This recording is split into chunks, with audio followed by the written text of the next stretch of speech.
All right, so we're going to jump back into the discussion from Tuesday's class session.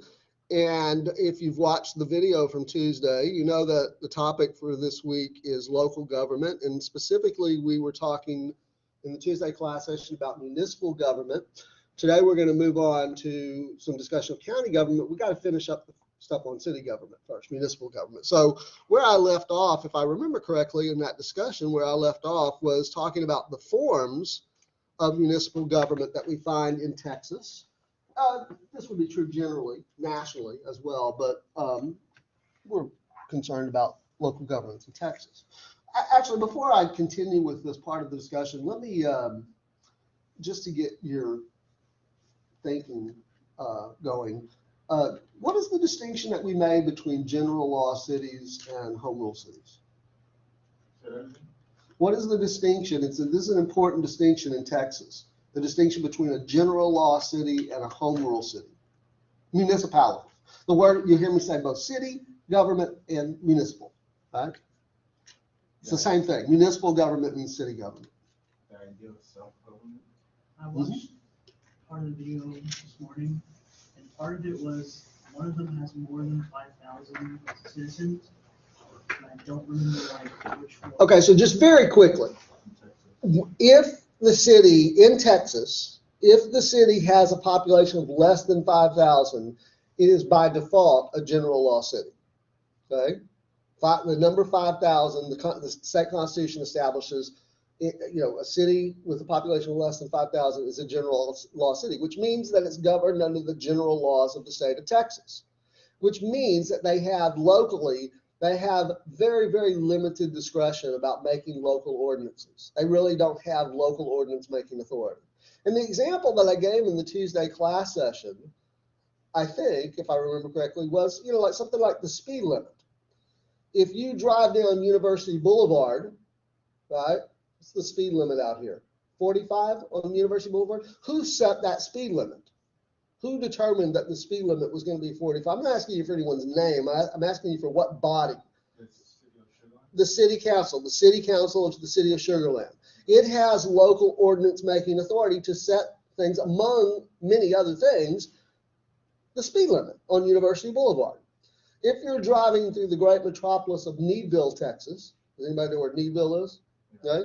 What, about a 2-block? So yeah, you're driving through Needville. At some point, you see a speed limit sign that says 30 miles an hour, right? Who set that speed limit at 30 miles an hour? The city council of Needville? No, they don't have the authority, the discretion to do that. That's determined by the general laws of the state of Texas. And who passes the laws of the state of Texas? The legislature in Austin. Okay? So home rule cities like Sugar Land can make these kinds of decisions to suit local circumstances, provided that they don't violate state law, provided that they're consistent with state law. In other words, let's say, and I don't know this to be true, I'm just making things up here, right? But let's say, for the sake of argument, that the laws of the state of Texas passed by the legislature say that a city with home rule authority can set the speed limit on a 4-lane divided roadway. Describing University Boulevard would be an example. We have 2 lanes going in each direction divided by a median, right? Can set the speed limit no higher than 50 miles an hour. Again, I don't know that that is the case. I'm just making things up here. But let's just say you have a statute on the books in Texas that says, yeah, it can be as high as 50 miles an hour. And the city of Sugar Land then has the discretion to decide, oh, are we going to make it 35 miles an hour? Are we going to make it 45 miles an hour? Are we going to make it as much as 50 miles an hour? They have that local decision-making authority. Another example I used in the Tuesday class was, when I first came to Wharton County Junior College in the fall of 2013, moved here to this area, Richmond to be precise, when I would go into restaurants in Richmond, and they were still asking the question, smoking or non-smoking section. But if I went to a restaurant in Sugar Land, there was no such choice. In fact, it was just smoking was prohibited throughout the entire restaurant. And you know why? Because the city of Sugar Land had passed an ordinance prohibiting smoking in public places like restaurants. whereas the city of Richmond had not yet passed that ordinance. Okay, so that's a very important distinction between home rule cities and general law cities. Home rule cities have local ordinance making authority, so we'd expect there to be differences from one city to the next in particular areas of the law, right? General law cities, populations of less than 5,000 are governed in the general laws of the state of Texas. By the way, why the cutoff is at 5,000, I couldn't tell you, but I can tell you that just because a city achieves a population of 5,000 doesn't automatically mean that it becomes a home rule municipality. What has to happen? Funds. Well, that's not what we're driving at here. Okay, what has to happen in order for, say, a city like Richmond, because again, I told this story in the Tuesday class meeting when I first came to the city of Richmond. It had just become a home rule city, like the year before, I think around 2011 or 2012, something like that. Even though for many years the city of Richmond had a population in excess of 5,000. The city government, like the mayor didn't want it to be a home rule. In that particular case, but a more general consideration, what has to happen in order? First thing that has to happen in order to achieve home rule status, you have to have a population of at least 5,000. But achieving 5,000 doesn't automatically make it happen, as the city of Richmond illustrates, right? What has to happen, just generally, Richmond or not Richmond, any other city, in order to achieve home rule status? The question has to be put before the voters, right? Do you want to adopt home rule status? And that's the question that was really never put before the voters of the city of Richmond. As I understand the story told to me by a colleague, for many years the mayor had opposed that, the mayor being that particular mayor having, maybe disproportionate influence over the question. But once he died, then the question was put before the voters of the city of Richmond, and they chose to have home rule status. Who wouldn't, right? Choose to have home rule status. Of course, we want to make decisions about our lives in the immediate area for ourselves. We don't want those decisions being made over in Austin. If, to the extent that's possible, we can make the decisions locally. We want to do that, right? So they finally did that in Richmond, okay? And that means that they have to adopt a city charter, okay? And one of the things that we see in city charters is it's like a constitution for the city. Like we have a federal constitution, which sets up the government for the national government, and then we have a state constitution that sets up the state government, right? Well, city charters in home rule cities, one of the things that they do is establish the form of city government, and that's where we left off here, okay? So what we're talking about here are the various forms of municipal government that we find in Texas, or more generally around the country, okay? And the first form is the mayor-council form, of which there are two types, the weak mayor subtype and the strong mayor subtype. And you're looking at, on the screen right now, you're looking at a diagram that shows the mayor-council form weak mayor subtype, okay? And what is the defining feature of this form of government? Well, it's this right here, okay? What this diagram suggests to us is that the administration of city services is not in the purview of the mayor's responsibility. You see what I'm saying? This little arrow right here coming from this box that says city council rather than coming from the box that says mayor suggests to us that the police chief doesn't report to the mayor, the fire chief doesn't report to the mayor, the director of public works doesn't report to the mayor, okay? Instead, the city council as a body oversees those departments, the administration, right? And the mayor is really little more than the person with the gavel at the city council meeting. Tap, tap, tap, first order of business, right? Recognizing people to speak at the city council meeting, that sort of stuff. Probably has some ceremonial or symbolic duties, a new roadway is opened up and there's going to be a ribbon cutting ceremony or something like that, probably goes out there and cuts the ribbon, right? But is not a true chief executive because really has no responsibility directly over these departments. This is the type of city government, the form of city government that a majority of Texas cities have, because it is the form of city government that is imposed by state law. And most cities in Texas are general law cities. Okay? Say that again. Most cities in Texas, a majority of the cities in Texas are general law cities. In other words, most cities in Texas have a population of less than 5,000. You have a map of the state of Texas, a road map, and you see all those little dots on there, right? If there was a dot on there for every municipality in Texas, a majority of them would be general law cities.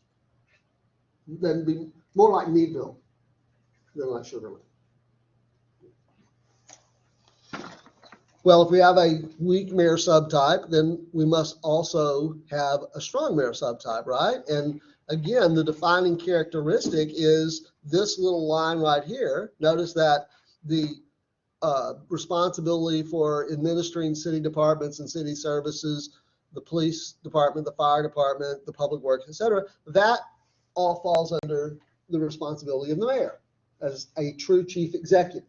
So this model, this type is really closer to what we see, for example, at the federal level, where the president is the chief executive and the president appoints the cabinet secretaries and the agency heads and so on, and then they report back to the president or they are accountable to the president, right? Okay, that's a closer model to what we see than we do, for example, with Texas state government, the plural executive, or with this weak mayor subtype. Okay, in some municipalities, and I'm talking nationally here, the strong mayor subtype, the mayor may have a veto power, some sort of veto power to a greater or lesser extent. Okay, does anybody remember from watching the videos which cities in Texas? Which major cities in Texas have this form of government? One of the things I mentioned in the Tuesday class meeting. Which form?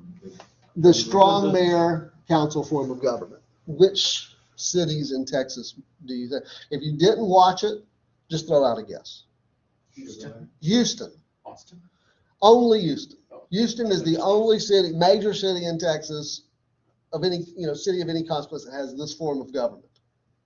When I say consequence, that's a poor way to put it. All Texas cities have consequence, I understand. But you understand what I mean, like a major city, okay? Houston has the mayor council, strong mayor council form.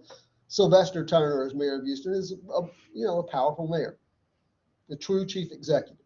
In fact, the mayor of Houston is in many ways more like the mayor of New York or the mayor of Chicago or the mayor of Los Angeles than the mayor of Dallas or the mayor of Austin or the mayor of Fort Worth or El Paso or any of the other major cities in Texas, San Antonio. They don't have this form of government. Houston is unique in Texas in having this form, okay? All right, so that's actually all stuff that we talked about in the Tuesday class meeting, okay? Now we do need to move ahead, okay? So does anybody have any questions about any of the things that we've said here?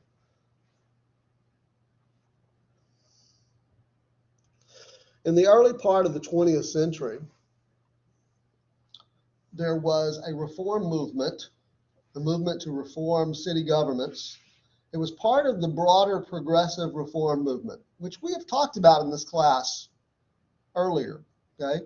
You may remember that when we were talking about the direct primary, I told you that the direct primary was an innovation of the progressive reform movement. What else was, or is the progressive reform movement notable for?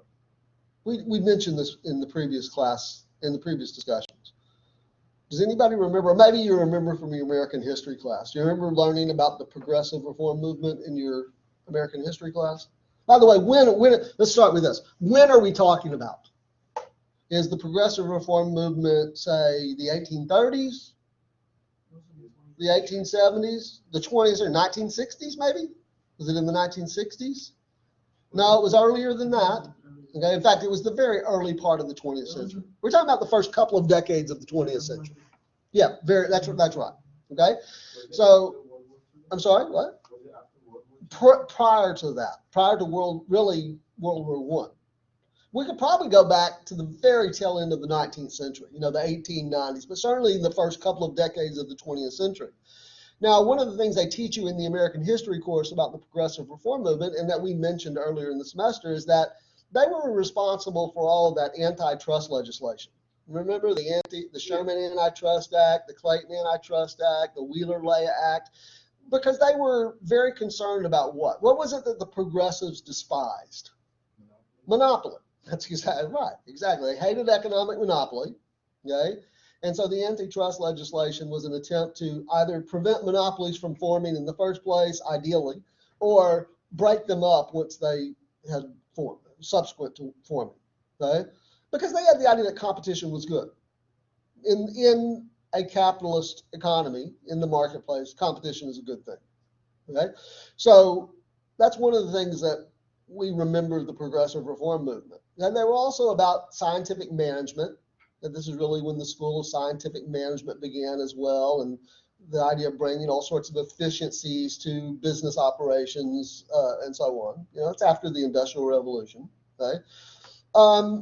In terms of politics, you'll remember that we said that the direct primary was an innovation of the progressive reform movement because they wanted to take a key function of political parties, the nomination of candidates for office. They wanted to take that out of the hands of party bosses and put it into the hands of the rank and file members of the party, ordinary members of the party.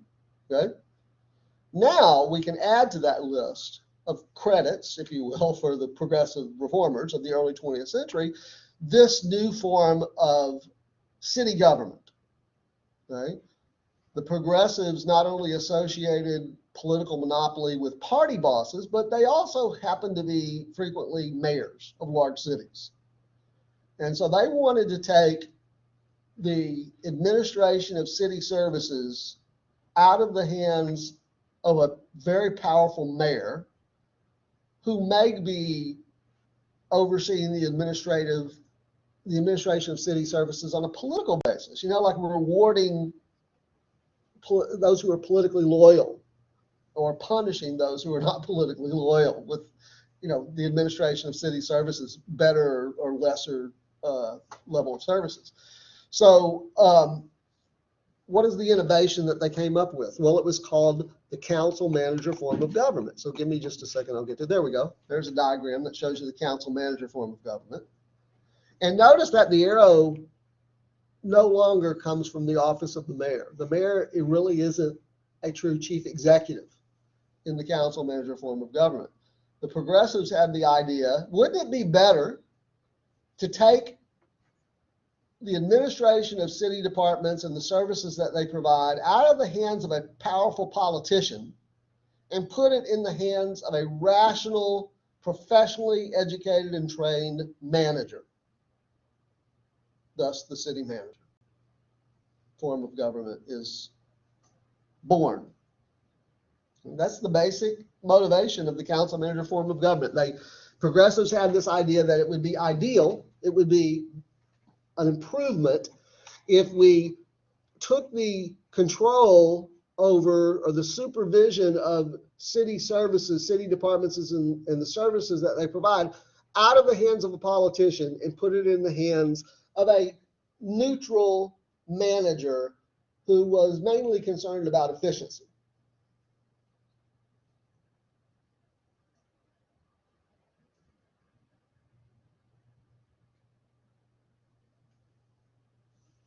So in the council manager form of government, the city council appoints the manager. You have, in most cities that have this form of government, you also have a mayor. But the mayor, again, is sort of relegated to that function of the gavel, right? Running the city council meetings. But the administration of city services is overseen by a manager who serves at the pleasure of the council. Now, that video that I showed in that Tuesday class meeting, that man on the street interview thing? If any of you saw that? I don't know if you watched that. You may have noticed that the organization that produced that video and was, asking the questions of people was the Michigan City Managers Association. there's also a city managers association in each of the other states, right?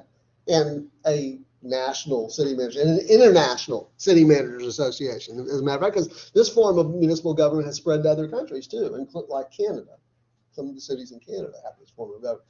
So, they have, whether it was obvious or not from watching the video, wasn't terribly obvious, but they have a little bit of an agenda. Right? They're trying to sell people on the idea that this form of government is really better than the mayor council form of government. Right? You would think that an association of people who are city managers, and it's not, by the way, just city managers that are part of that association. It's like department chairs and so on that are department heads in a lot of cities that are part of this association. Okay? So you have this profession, just like you might have a professional association of lawyers or a professional association of physicians or a professional association of college professors or some other profession. There's a professional association of city managers, and they take some pride in this view that they have of themselves, consistent with the ideals of the progressive reformers, that this is a more efficient form of city government. It's a less political, more efficient form of city government. Now, I got to tell you, as someone who has been employed in a city that has this form of government, I worked for a while for the city of Fort Worth, Texas, in the city manager's office. I can tell you the city manager is not immune from politics. I mean, you kind of knew how your day was going to go when you first laid eyes on the city manager. 8 a.m., like how your day was going to go, depending on what kind of political pressure the manager was under that day. Because look, there are universities out there that have programs in public administration. If you're thinking about, okay, well, when I transfer to university, what do I want to major in? Just like you can get a degree in business administration, you could also get a degree in public administration, provided that the university that you go to provides that program, where they train and educate people who want to have careers in city government. One very prominent program is at the University of North Texas in Denton. They have a very highly respected public administration program. They've trained a lot of city managers and city department heads and all that, that sort of stuff. But I'm here, look, as a political scientist, what I'm here to suggest to you is that this view that the progressive reformers had 100 years ago, and that seems to be retained by people in the profession today, that somehow you can divorce politics from the administration of city services, is pretty idealistic. It's probably not possible. Then again, I'm basing that not only on my capacity as a political scientist, but also as someone who has served in city government. I used to tell students, I had for a number of semesters, I was teaching an upper division course in public administration at a university. And I would tell students who came in that class, look, if you're here, you're majoring in public administration, you're getting your degree in public administration because you want to go into city government. Of course, that's what they were there for. But I would tell them, be prepared to move around a lot. You must be someone who likes to move a lot. Change your place of your city of residence a lot. And they would look at me kind of funny. Yeah, because city managers get hired and fired, like that. Most city managers don't stay in a specific position for an incredibly long period of time. They're like baseball managers, in honor of the start of the baseball season today. I'll use my baseball reference. Those of you who are baseball fans know that baseball managers kind of come and go, sometimes pretty quickly. Okay? So, that's the nature of the profession for city managers. My point is that it's because of politics. Imagine a city manager that gets hired at the time that the city manager is hired, the city council, let's say that there are 9 members of the city council, they hire this person to be city manager, but in the next election, 6 of them are defeated and you have 6 new city council members. You can imagine that the political direction that the new council wants to go in is an entirely different direction, right? And they say, well, you know what, to facilitate this new direction, we want a new city manager, right? So, yeah, certainly, I can't tell you how many times I had the assignment given to me by the city manager to prepare some sort of report for the city council on some issue or some proposal. Work hours and hours and hours on this thing, produce a glossy, kind of document and all that sort of stuff, and have copies printed up for each member of the city council, go to the city council meeting, hand it out to each member of the city council, only to have the council member go, hey, my constituents don't care about that. And that's the kind of pressure that city managers can face sometimes, right? So they're not immune to politics. And I would guess, I saw a study years ago, it's been quite a while. It seems like it must have been like late 90s or something like that, that compared, okay, actually, before I tell you that, let me suggest this, okay? If the premise of the council manager form of government is valid, that what we're doing here is we're taking the administration of city services out of the hands of a politician and putting it in the hands of a professionally educated and trained manager who's immune from politics in order to promote greater efficiency in city services. Would we expect that to show up somehow in the data? We would. I would think, right?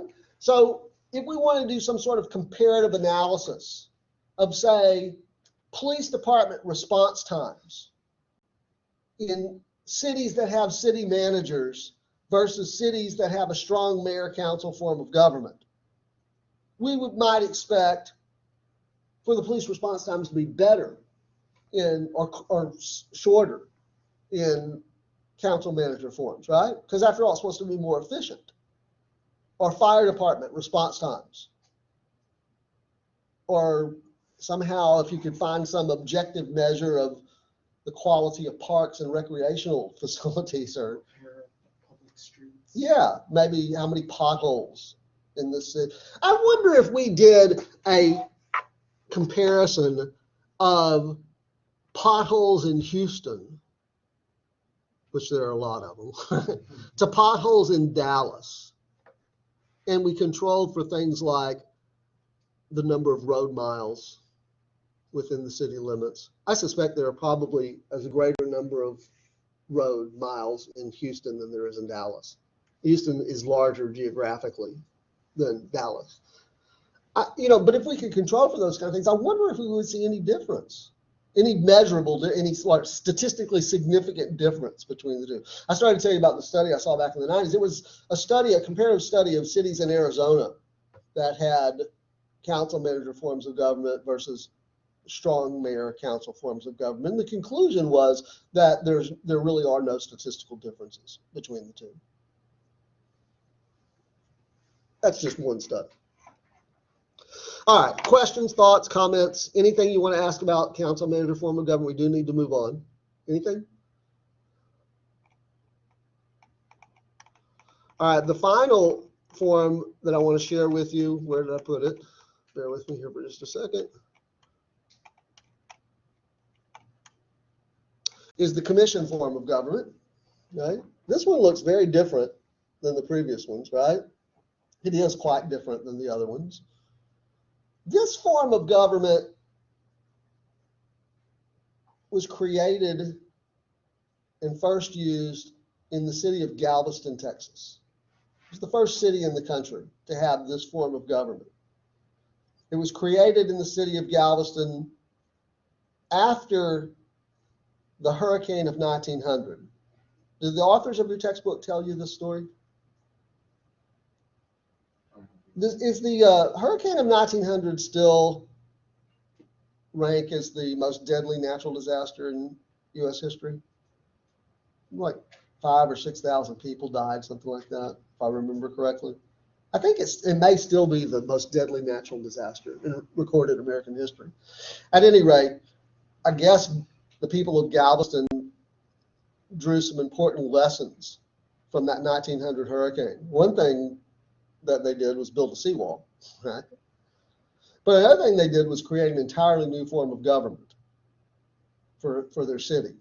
And that's because they judged that the existing mayor-council form of government that they had was wholly inadequate and very poorly prepared to deal with the aftermath of that storm. And the form of government that they created is this commission form of government, which actually caught on pretty quickly after Galveston adopted it after that 1900 hurricane. A lot of cities around the country, not just in Texas, but around the country, began to adopt this form of government. But almost as quickly as it caught on, I think maybe by the 1930s, we find the number of cities that have this form of government is at its peak. But by the next decade, by the time we get to the 1940s, certainly by the time we get to the 1950s, that number is decreasing dramatically. So that today there are very few cities left that have this form of government. It seems like the idea when it was envisioned by the creators in Galveston didn't really pan out, that the reality of this form of government is not very practical.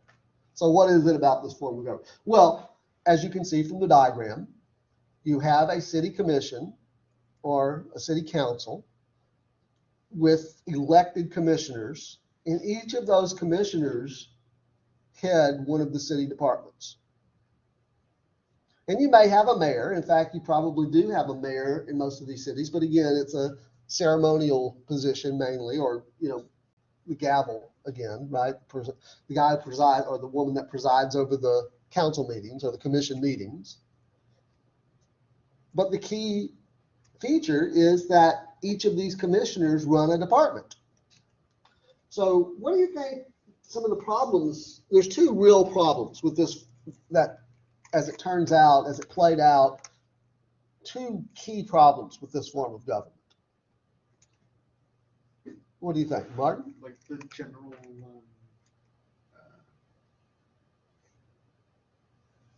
like how would you distribute the money? Oh, like when it comes to matter of putting together the budget. The budget, yeah. You know, I think you're on to something here. So let me say it this way. That would be very difficult to try to do unless you have it like a vote. Well, so like each of these commissioners sort of get tunnel vision, right? Like they become principally advocates for their department. And they, when it comes to like questions like the budget, they're mainly acting as advocates for their department. And they lose sort of the holistic, you know, perspective of what's good for the city. That was historically a major problem with this form of city government. Very difficult to reach consensus as a result, because they're all scrapping for their piece of the pie, so to speak, right? They make it larger as they possibly can. Okay? The other major problem is that the skills that are required to get elected to office do not necessarily translate into effective management skills. So that you have these politicians running for city office who don't have any real training or real knowledge or real capability to run a city department. So we find that however we might measure efficiency, the measures of efficiency were pretty poor with this form of government. Okay, and I think those, there's probably other things that we could point to here as well, but that's probably sufficient to say that, the combination of those two things just convinced a lot of these cities that had adopted this form of government to abandon it almost as quickly as they had decided to adopt it. Okay, what questions or comments do you have about any of these forms of government? So let's just do these here real quick. Let me go first to the city of Sugar Land, since we're in Sugar Land. Here you see a map of the City of Sugar Land, the city limits of the city of Sugar Land. Notice you have the city council precincts that are drawn here. Their website makes it pretty clear. I mean, you don't have to go too many clicks. Go Google City of Sugar Land, City of Sugar Land City Government, and probably the first page that you're going to get is this one. And they identify for you right there on that page that it's a council manager form of government. Right? City of Rosenberg, there you see the city of Rosenberg, and you can see that the city of Rosenberg also operates a council manager form of government. Here's the city of Richmond, where they don't have council districts. All of the members of the council run at large, which is kind of an interesting feature of the city of Richmond. Another thing about the city of Richmond is that you have to be careful, like when you Google things, when you do internet searches and stuff like this, because if you go to the city of Richmond's page, you can see that they identify their form of government as a commission, but it is not a commission in the way that we described it a moment ago when we were talking about the commission form of government. It's a council manager form of government. Notice this out here, right? Manager, right? So they call their city council a city commission.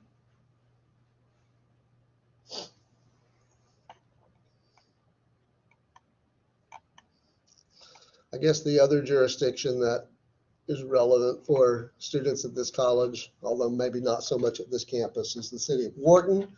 And the city of Wharton also has, although it's kind of hard to find on the city of Wharton's webpage, but you can see right down here it says city council, and then down below it says city manager. All right, so they have a council manager form.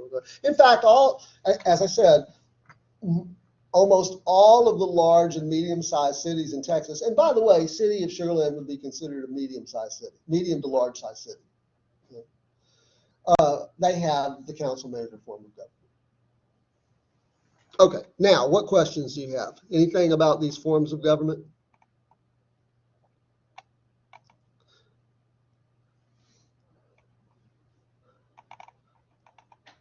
Well, one of the things that we sort of glossed over when we were talking about the distinction between home rule cities and general law cities, we now know that home rule cities have greater flexibility in terms of the form of government that they have, right? But they also have greater ordinance making authority. We alluded to that, okay? They also have greater flexibility in terms of their taxing ability, okay, to set, like, for example, property tax rates.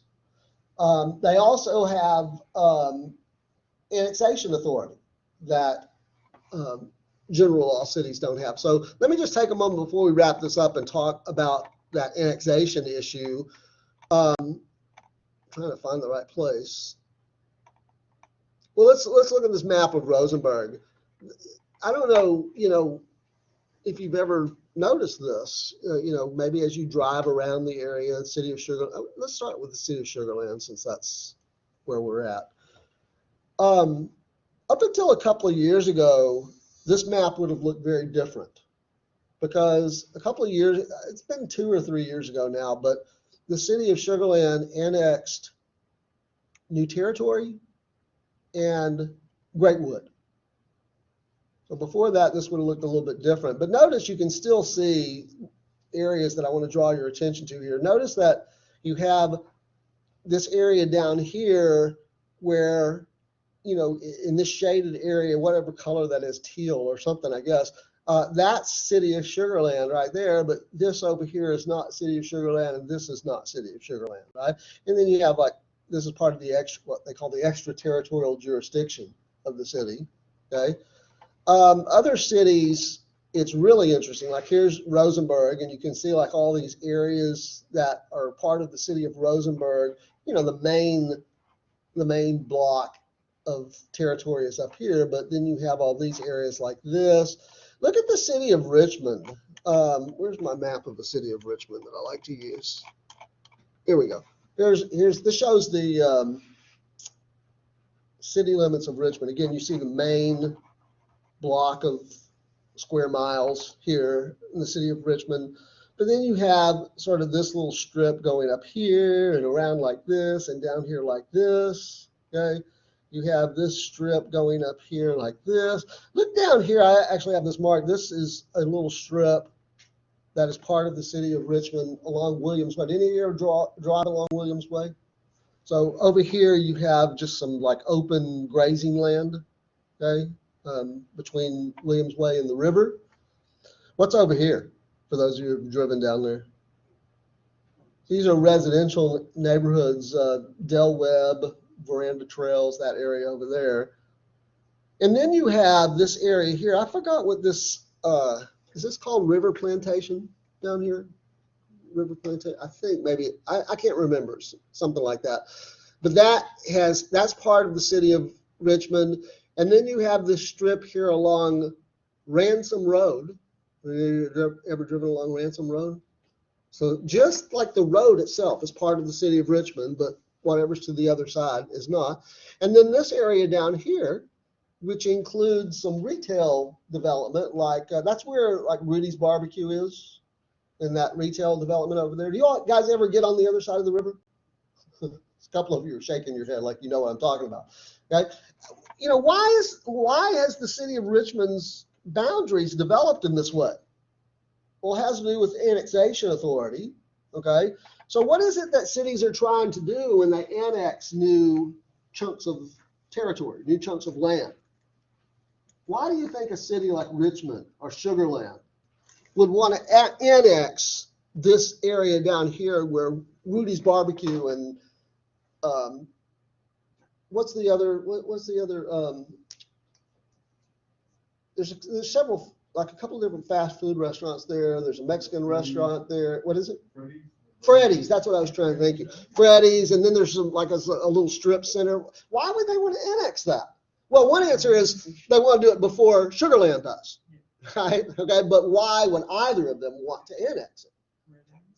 Yeah, they're trying to increase their tax base, right? Both property tax and, in this case, sales tax, because sales tax revenue is going to be generated there as well.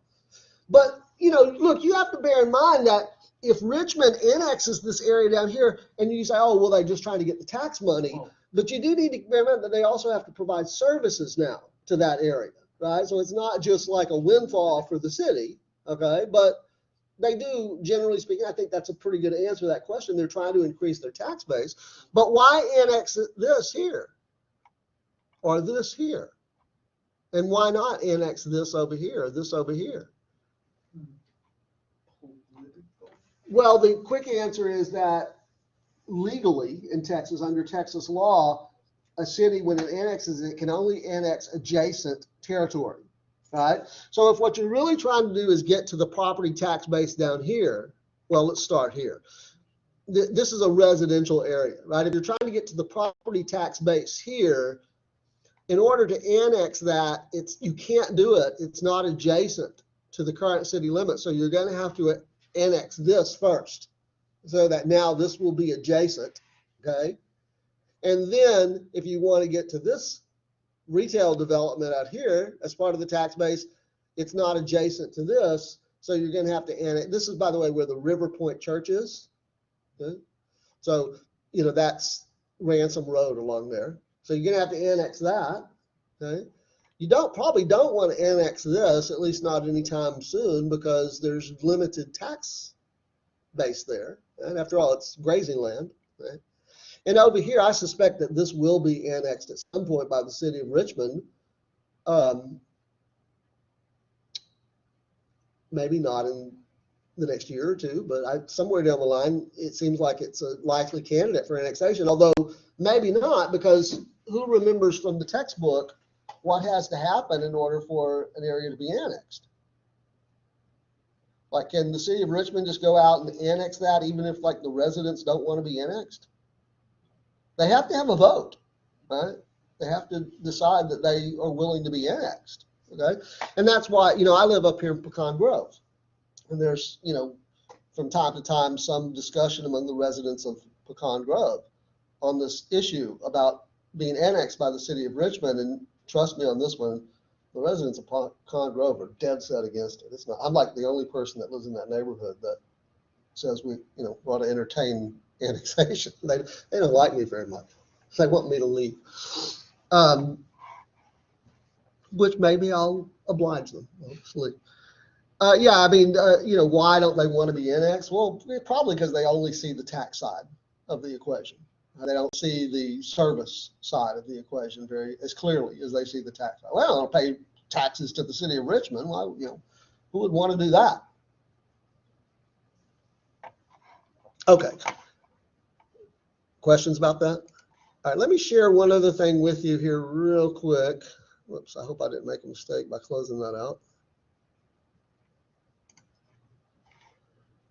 Let me share about a 6-minute video with you. We don't have a whole lot of time left, do we? I'll tell you what, maybe I won't share that with you. I'm sorry, what? 8 minutes. Yeah, we don't have a whole, I thought we had more time than that. So I've changed my mind. I was going to show you a little video here, about a 6-minute video on the history of annexation of the city of Houston, because I think it tells an interesting story. But in the interest of time, I guess we won't do that. Okay. And instead, we'll use the last few minutes that we have available to us to identify some of the important features of county government. What did I do? Did I close it up? I must have closed it up. Hold on just a second.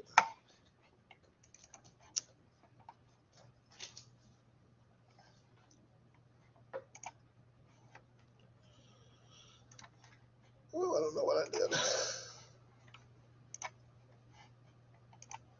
Okay, so here's a map of the state of Texas. I'd like to start with this to make a couple of points. First of all, there are 254 counties in Texas. Second point is that every square inch of Texas falls under the jurisdiction of some county. In other words, every Texan lives within the jurisdiction of some county. Not every Texan lives within the jurisdiction of some municipality, but every Texan lives within the jurisdiction of some county. So there are 254 counties total covering all of the area of the state of Texas. And obviously they differ in terms of, geographic size and population size, with the largest county in Texas population-wise currently being Harris County with about 4 million residents, a little over 4 million residents, and the smallest county population-wise being Loving County out in West Texas that has 134 residents. That's an important point to keep in mind. I'll get to here in just a second, okay? So you got 4 million in Harris County, 134 people in Loving County, and obviously the 252 other counties somewhere in between, okay? Here's a historical map showing how Texas counties were created in different historical periods. So during the period of the Republic of Texas, these counties along the Texas Gulf Coast and some of these up here along the Red River. Then when Texas was annexed by the United States and became a state in the United States in 1845, up until the Civil War, you had a whole bunch of them created, right? This bunch right here. During the Civil War and during the Reconstruction period, a handful of them are created, right? Another big chunk of them are created after Reconstruction, and the new Constitution was written, the current Constitution was written in 1875. So this big chunk here in the Panhandle and out here in West Texas. And then the last few were created between 1900 and 1921. Since 1921, the map has looked the same, 254 counties in Texas. The relationship between the state of Texas and the counties of the state is a unitary arrangement. We made that point in the Tuesday class meeting, such that the role of counties is twofold. Okay? There are two sort of categories of responsibilities of county governments in Texas. The first, remember what we mean by unitary system. You have a central government, and then you have these regional governments. So now we're talking about the state of Texas is the central government, and the counties are the regional governments. And the characteristic feature of a unitary system is that the regional governments really don't have any autonomous authority. They only have sort of administrative functions that are delegated to them by the states. And that's this first bullet point here, okay? What are the administrative functions for the state that the counties carry out? Well, they keep records like vital statistics, birth records, death records, that kind of thing. They perform licensing functions for the state, like the example I have up there on the screen, marriage licenses, but there are others, okay? Some social services, most notably healthcare services for the indigent, for the poor, so that people who can't pay for an emergency room visit out of their own pocket, or who don't have healthcare insurance to cover the emergency room visit, they are treated at the county hospital. Does anybody know what the county hospital is here in Fort Bend County? I know what it is in Harris County. It's Bend Top. But does anybody know is it Oak Bend? Nobody knows? I think it may be Oak Bend. But again, people who don't have health insurance, people who can't pay for, that care themselves are going to be treated at the county hospital. Okay? All county governments, whether it's Loving County with 134 people, or Harris County with over 4 million people, or any of the other 254 counties, they're all governed by the same structure of government that's imposed by the Texas Constitution. Okay?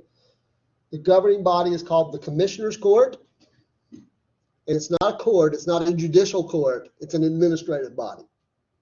The verbiage here can be confusing.